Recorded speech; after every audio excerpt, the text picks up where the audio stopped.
Islamophobia ಕಾಯ್ದೆ ತರೋದಕ್ಕೆ ಮುಂದಾಗಿದೆ ಬ್ರಿಟನ್ ಸರ್ಕಾರ. ಸಿದ್ದರಾಮಯ್ಯ ಸರ್ಕಾರ ತರೋದಕ್ಕೆ ಮುಂದಾಗಿರುವಂತಹ ದ್ವೇಷ ಭಾಷಣ ಕಾಯ್ದೆ ಹಾಗೂ ಬ್ರಿಟನ್ ಸರ್ಕಾರ ತರೋದಕ್ಕೆ ಮುಂದಾಗಿರುವಂತಹ ಈ ಇಸ್ಲಾಮೋಫೋಬಿಯಾ ಕಾಯ್ದೆ ಒಂದೇ ರೀತಿ ಇದೆ. ಸಿದ್ದರಾಮಯ್ಯ ಸರ್ಕಾರ ಇದು ಮುಸ್ಲಿಮರಿಗಾಗಿ ತಂದಿರುವಂತಹ ಕಾಯ್ದೆ ಅಂತ ಬಾಯ್ ಬಿಟ್ಟು ಹೇಳಲಿಲ್ಲ, ಆದ್ರೆ ಬ್ರಿಟನ್ ಸರ್ಕಾರ ಬಾಯ್ ಬಿಟ್ಟು ಹೇಳ್ತಾ ಇದೆ.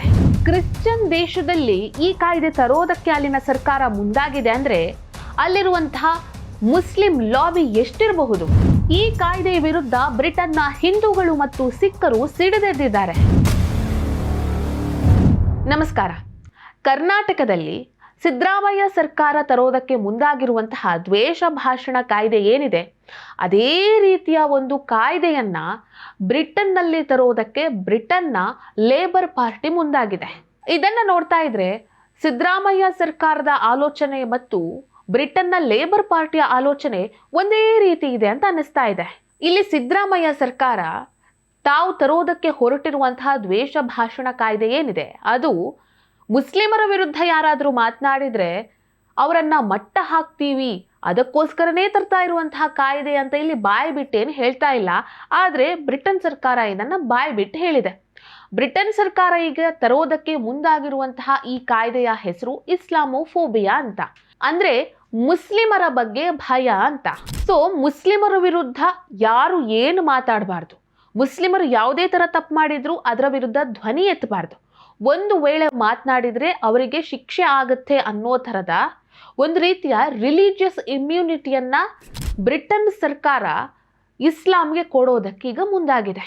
ಈ ರೀತಿ ರಿಲಿಜಿಯಸ್ ಇಮ್ಯುನಿಟಿಯನ್ನ ಕೊಟ್ರೆ ಏನಾಗುತ್ತೆ, ಬ್ರಿಟನ್ ಈಗ ತರೋದಕ್ಕೆ ಮುಂದಾಗಿರುವಂತಹ ಕಾಯ್ದೆಯೊಳಗೆ ಏನೇನೆಲ್ಲ ಇದೆ, ಈ ಕಾಯ್ದೆ ವಿರುದ್ಧ ಬ್ರಿಟನ್ನಲ್ಲಿರುವಂತಹ ಹಿಂದೂಗಳು ಮತ್ತು ಸಿಖ್ಖರು ಯಾಕೆ ಧ್ವನಿ ಎತ್ತುತ್ತಾ ಇದ್ದಾರೆ ಅನ್ನುವಂತಹ ಎಲ್ಲಾ ವಿಚಾರಗಳನ್ನ ಇವತ್ತಿನ ವಿಡಿಯೋದಲ್ಲಿ ಹೇಳ್ತೀನಿ. ಅದಕ್ಕೂ ಮೊದಲು ನೀವಿನ್ನು ನಮ್ಮ ಹೊಸದಿಗಂತ ಡಿಜಿಟಲ್ ಚಾನೆಲ್ ಅನ್ನ ಸಬ್ಸ್ಕ್ರೈಬ್ ಮಾಡಲಿಲ್ಲ ಅಂದ್ರೆ ದಯವಿಟ್ಟು ಸಬ್ಸ್ಕ್ರೈಬ್ ಮಾಡಿ. ಇನ್ನು ಇಂಥದ್ದೇ ಆಸಕ್ತಿಕರ ಹೆಚ್ಚಿನ ಮಾಹಿತಿಗಳಿಗಾಗಿ ಪಕ್ಕದಲ್ಲಿ ಇರುವಂತಹ ಬೆಲ್ ಐಕನ್ ಅನ್ನ ಪ್ರೆಸ್ ಮಾಡಿ. ಡಿಸೆಂಬರ್ 2025ರಲ್ಲಿ ಬ್ರಿಟನ್ನ ವರ್ಕಿಂಗ್ ಕಮಿಟಿ ಏನಿದೆ, ಇದು working group on anti Muslim hatred ಅನ್ನುವಂಥ ಒಂದು ಸಮಿತಿಯನ್ನ ರಚನೆ ಮಾಡಿ ಆ ಸಮಿತಿಯಿಂದ ಒಂದು ಕರಡು ಮಸೂದೆಯನ್ನ ಸರ್ಕಾರಕ್ಕೆ ಮಂಡಿಸಿತ್ತು.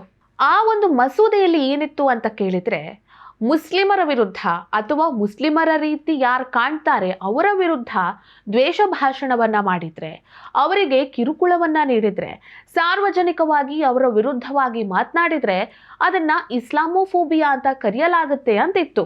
ಅಂದ್ರೆ ಮುಸ್ಲಿಮರು ಇಲ್ಲಿ ಶರಿಯಾ ಕಾನೂನನ್ನ ಹೇರೋದಕ್ಕೆ ಹೊರಟಿದ್ದಾರೆ, ಇವರು ಮತಾಂತರ ಮಾಡೋದಕ್ಕೆ ಹೊರಟಿದ್ದಾರೆ, ಈ ರೀತಿಯಾಗಿ ಅವರು ಮಾಡ್ತಾ ಇರುವಂತಹ ತಪ್ಪುಗಳನ್ನ ಹೇಳಿದ್ರು ಕೂಡ ಅದು ಇಸ್ಲಾಮೋಫೋಬಿಯಾ ಅಂತೆ. ಮುಸ್ಲಿಮರ ವಿರುದ್ಧ ಮಾತನಾಡಿದ್ರೆ, ಇಸ್ಲಾಂನಲ್ಲಿ ನಡೀತಾ ಇರುವಂತಹ ಕೆಲವು ಪದ್ಧತಿ ಏನಿದೆ ಆ ಪದ್ಧತಿಗಳು ಸರಿ ಇಲ್ಲ, ಈ ರೀತಿ ಮಾಡಬೇಡಿ ಅಂತ ಹೇಳಿದ್ರೆ, ಇಸ್ಲಾಂನಲ್ಲೇ ಇರುವಂತಹ ಕೆಲವೊಂದಿಷ್ಟು ಕ್ರಿಮಿನಲ್ ಗ್ರೂಪ್ಗಳ ಬಗ್ಗೆ ಮಾತಾಡಿದ್ರೆ ಅದು ಕೂಡ ಮುಸ್ಲಿಮರ ವಿರುದ್ಧ ದ್ವೇಷ ಕಾರುವಂತಹ ಮಾತುಗಳನ್ನ ನಾವು ಆಡ್ತಾ ಇದ್ದೇವೆ ಅಂತ ಹೇಳಿ ನಮ್ಮ ಮೇಲೇನೆ ಕೇಸ್ ಹಾಕ್ತಾರಂತೆ. ಈ ರೀತಿಯ ಒಂದು ಕಾನೂನನ್ನ ತರುವುದಕ್ಕೆ ಈಗ ಬ್ರಿಟನ್ ಸರ್ಕಾರ ಮುಂದಾಗಿದೆ. ಸೊ ಇದ್ರ ವಿರುದ್ಧ ಈಗ ಬ್ರಿಟನ್ನಲ್ಲಿರುವಂತಹ ಸಿಖ್ ಸಮುದಾಯ ಮತ್ತು ಹಿಂದೂ ಕೌನ್ಸಿಲ್ ಏನಿದೆ, ಇವರುಗಳು ಬ್ರಿಟನ್ ಸರ್ಕಾರಕ್ಕೆ ಪತ್ರ ಬರೆದಿದ್ದಾರೆ. ಆ ಪತ್ರದಲ್ಲಿ ಏನಿದೆ ಅಂತ ಹೇಳಿದ್ರೆ, ಯಾಕೆ ಈ ರೀತಿ ಕಾನೂನನ್ನ ಜಾರಿಗೊಳಿಸ್ತಾ ಇದ್ದೀರಾ, ನಾವು ಒಂದು ವೇಳೆ ಇಸ್ಲಾಂನಲ್ಲಿ ನಡೀತಾ ಇರುವಂತಹ ಕೆಲವೊಂದಿಷ್ಟು ಕೆಟ್ಟ ಪದ್ಧತಿ ಸಂಪ್ರದಾಯದ ಬಗ್ಗೆ ಮಾತನಾಡಿದ್ರು ಅದು ಇಸ್ಲಾಮೋಫೋಬಿಯಾ ಆಗತ್ತೆ, ಭಯೋತ್ಪಾದನೆ ಬಗ್ಗೆ ಮಾತನಾಡಿದ್ರು ಅದು ಇಸ್ಲಾಮೋಫೋಬಿಯಾ ಆಗುತ್ತೆ. ಹಾಗಾದ್ರೆ ನಮ್ಗೆ ಮಾತನಾಡೋದಕ್ಕೆ ಅವಕಾಶನೇ ಇಲ್ವಾ? ಒಂದು ಧರ್ಮದಲ್ಲಿ ಆಗ್ತಾ ಇರುವಂತಹ ತಪ್ಪುಗಳನ್ನ ಪ್ರಶ್ನೆ ಮಾಡುವಂತಹ ವಾಕ್ ಸ್ವಾತಂತ್ರ್ಯ ಕೂಡ ನಮಗಿಲ್ವಾ ಅನ್ನುವಂತಹ ಪ್ರಶ್ನೆಗಳನ್ನ ಎತ್ತಿ ಈ ಪತ್ರವನ್ನ ಬರೆದಿದ್ದಾರೆ. ಅಷ್ಟೇ ಅಲ್ಲ, ಈ ಕಾನೂನೇನಾದ್ರೂ ಜಾರಿಯಾದ್ರೆ ಇಸ್ಲಾಂನಲ್ಲೇ ಇರುವಂತಹ ಕೆಲವೊಂದಿಷ್ಟು ಕ್ರಿಮಿನಲ್ಗಳು ಯಾರೆಲ್ಲ ಅಪರಾಧವನ್ನ ಮಾಡ್ತಾರೆ ಅಂಥವರ ವಿರುದ್ಧ ಪೊಲೀಸರು ತನಿಖೆ ಮಾಡೋದಕ್ಕೆ, ಆ ಅಪರಾಧಿಗಳನ್ನ ಬಂಧಿಸೋದಕ್ಕೂ ಕೂಡ ಹೆದರ್ಕೊಳ್ತಾರೆ. ಯಾಕಂತ ಹೇಳಿದ್ರೆ ನಾಳೆ ಪೊಲೀಸರಿಗೂ ಕೂಡ ಇಸ್ಲಾಮೋಫೋಬಿಕ್ ಅನ್ನುವಂಥ ಹಣೆಪಟ್ಟಿಯನ್ನ ಕಟ್ಟಿ ಪೊಲೀಸರ ಮೇಲೂ ದೂರು ದಾಖಲಿಸಬಹುದಲ್ವಾ. ಈ ರೀತಿ ಪೊಲೀಸರು ಕೂಡ ಹೆದರಿಕೊಳ್ಳುವಂತಹ ಪರಿಸ್ಥಿತಿ ನಿರ್ಮಾಣ ಆಗಬಹುದು. ಈ ಕಾಯ್ದೆ ಏನಾದರೂ ಜಾರಿಯಾದ್ರೆ ಮುಸ್ಲಿಮರಿಗೆ ಮಾತ್ರ ಒಂದು ರೀತಿ ಸ್ಪೆಷಲ್ ರಕ್ಷಣೆ ಸಿಗುತ್ತೆ, ಉಳಿದ ಧರ್ಮದವರು ಒಂದು ರೀತಿ ಸೆಕೆಂಡ್ ಕ್ಲಾಸ್ ಸಿಟಿಸನ್ ತರ ಆಗಿ ಹೋಗ್ತೇವೆ ಅನ್ನುವಂತಹ ಭಯವನ್ನ ಇವರು ಹೊರಗಾಕಿ ಈ ಒಂದು ಪತ್ರವನ್ನ ಬರೆದಿದ್ದಾರೆ. ಅಷ್ಟೇ ಅಲ್ಲ, ಇನ್ನೊಂದಿಷ್ಟು ಪ್ರಶ್ನೆಗಳನ್ನು ಕೇಳಿದ್ದಾರೆ. ಅದೇನು ಅಂತ ಹೇಳಿದರೆ, ಪಾಕಿಸ್ತಾನದ ಗ್ರೂಮಿಂಗ್ ಗ್ಯಾಂಗ್ಗಳು ಬ್ರಿಟನ್ನಲ್ಲಿರುವಂತಹ ಮಹಿಳೆಯರ ಮೇಲೆ ಲೈಂಗಿಕ ದೌರ್ಜನ್ಯ ಎಸಗ್ತಾ ಬಂದಿದ್ದಾರೆ, ಮಹಿಳೆಯರ ಅತ್ಯಾಚಾರವನ್ನು ಮಾಡಿದ್ದಾರೆ. ಹಾಗಾಗಿ ನಾವು ಈ ಗ್ರೂಮಿಂಗ್ ಗ್ಯಾಂಗ್ ಬಗ್ಗೆ ಮಾತನಾಡಿದ್ರು, ಅವರ ವಿರುದ್ಧ ಧ್ವನಿ ಎತ್ತಿದ್ರು ಕೂಡ ಇದು ಕೂಡ ಇಸ್ಲಾಮೋಫೋಬಿಕ್ ಆಗುತ್ತಾ ಅನ್ನುವಂತಹ ಪ್ರಶ್ನೆಯನ್ನ ಎತ್ತಿದ್ದಾರೆ. ಲೇಬರ್ ಪಾರ್ಟಿ ಈ ರೀತಿ ಕಾಯ್ದೆಗಳನ್ನ ಇದೇ ಮೊದಲನೇ ಸಲ ತರ್ತಾ ಇರೋದಲ್ಲ. ಲೇಬರ್ ಪಾರ್ಟಿಗೆ ಒಂದು ಇತಿಹಾಸನೇ ಇದೆ. ಲೇಬರ್ ಪಾರ್ಟಿಯ MP ಸಾರಾ ಅವರು ಒಂದ್ಸಲ ಪಾಕಿಸ್ತಾನದ ಗ್ರೂಮಿಂಗ್ ಗ್ಯಾಂಗ್ಗಳೇನಿದೆ ಇವರು ಬ್ರಿಟನ್ನ ಮಹಿಳೆಯರ ಮೇಲೆ ಲೈಂಗಿಕ ದೌರ್ಜನ್ಯವನ್ನ ಮಾಡ್ತಾ ಇದ್ದಾರೆ ಅನ್ನುವಂಥ ಹೇಳಿಕೆಯನ್ನ ಸಾರ್ವಜನಿಕವಾಗಿ ನೀಡಿದ್ರು. ಆಗ ಇದೇ ಲೇಬರ್ ಪಾರ್ಟಿ ತನ್ನದೇ ಪಕ್ಷದ MP ಇದಾರಲ್ವ ಸಾರಾ ಅವರು, ಅವ್ರ ಹತ್ರನೇ ಕ್ಷಮೆಯನ್ನ ಕೇಳುವಂತ ಹೇಳಿದ್ರು.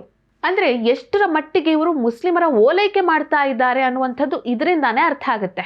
ಬ್ರಿಟನ್ನ ಈಗಿನ ಪ್ರಧಾನಿ ಕೀರ್ ಸ್ಟಾರ್ಮರ್ ಅವರು ಈ ಗ್ರೂಮಿಂಗ್ ಗ್ಯಾಂಗ್ನ ಬಗ್ಗೆ ನ್ಯಾಷನಲ್ ಎನ್ಕ್ವೈರಿ ಮಾಡೋದಕ್ಕೂ ಹಿಂದೇಟು ಹಾಕ್ತಾ ಇದ್ದಾರೆ ಅನ್ನುವಂತಹ ಮಾತುಗಳು ಕೇಳಿ ಬರ್ತಾ ಇದೆ. ಸೊ ಬ್ರಿಟನ್ ಸರ್ಕಾರ ಈ ರೀತಿ ಕಾಯ್ದೆಯನ್ನ ಜಾರಿಗೊಳಿಸೋದಕ್ಕೆ ಮುಂದಾಗಿ ಈಗ ಬೇರೆ ಧರ್ಮದವರಲ್ಲಿ ಯಾರಿದ್ದಾರೆ ಇಸ್ಲಾಮನ್ನ ಹೊರತುಪಡಿಸಿ ಅವರ ವಾಕ್ ಸ್ವಾತಂತ್ರ್ಯಕ್ಕೆ ಒಂದು ರೀತಿ ಕುತ್ತು ಬರೋ ಥರ ಮಾಡ್ತಾ ಇದ್ದಾರೆ.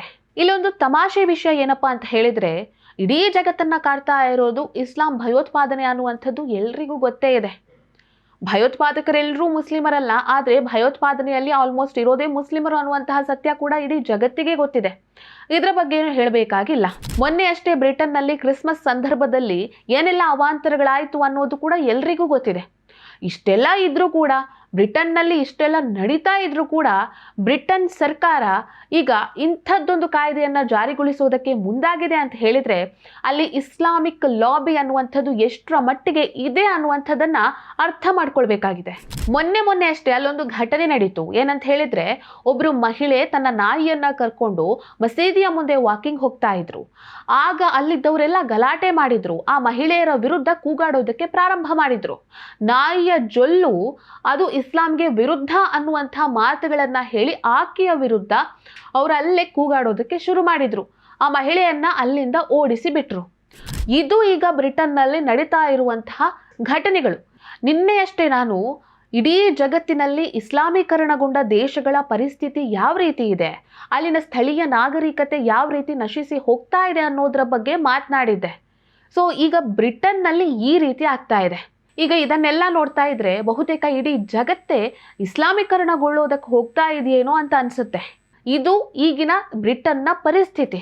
ಇನ್ನು ಈ ಕಾಯ್ದೆ ಏನಾದರೂ ಬಂದರೆ ಬ್ರಿಟನ್ನ ಪರಿಸ್ಥಿತಿ ದೇವರೇ ಬಲ್ಲ.